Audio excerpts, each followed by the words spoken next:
എല്ലാവരും ശ്രദ്ധിച്ചു മനസ്സിലാക്കണം. എന്റെ പ്രിയപ്പെട്ട ഉമ്മമാരും ഉപ്പമാരും ശ്രദ്ധിക്കണോ. ഈ വർഷത്തെ ആയ റജബ് മാസത്തിലെ മിറാജിന്റെ സുന്നത്ത് നോമ്പ് അല്ലാഹു തആലക്ക് വേണ്ടി ഞാൻ നോറ്റ് വീട്ടുന്നു എന്ന് കരുതൽ. മിറാജിന്റെ നോമ്പ് നോക്കുന്നവർക്ക് നിയ്യത്ത് വെക്കേണ്ടതാണ്. എന്നാൽ അവർക്ക് നോമ്പ് കിട്ടുകയുള്ളൂ. ആ നിയ്യത്തിൽ തന്നെ ഖളാ ആയ ഏതെങ്കിലും നോമ്പുണ്ടോ അതിൽ ഉൾക്കൊള്ളിക്കണം.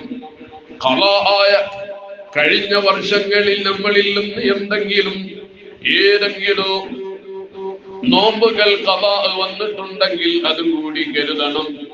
അതേപോലെ തന്നെ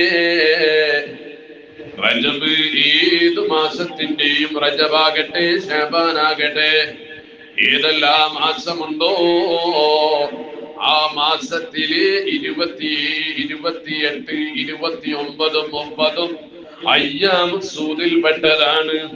അയ്യാമു സൂദ് എന്ന് പറയാനുള്ള കാരണം കറുത്ത ദിവസം, കറുത്ത രാവിന്റെ അന്ന് നോമ്പ് നോൽക്കൽ സുന്നത്തുണ്ട്.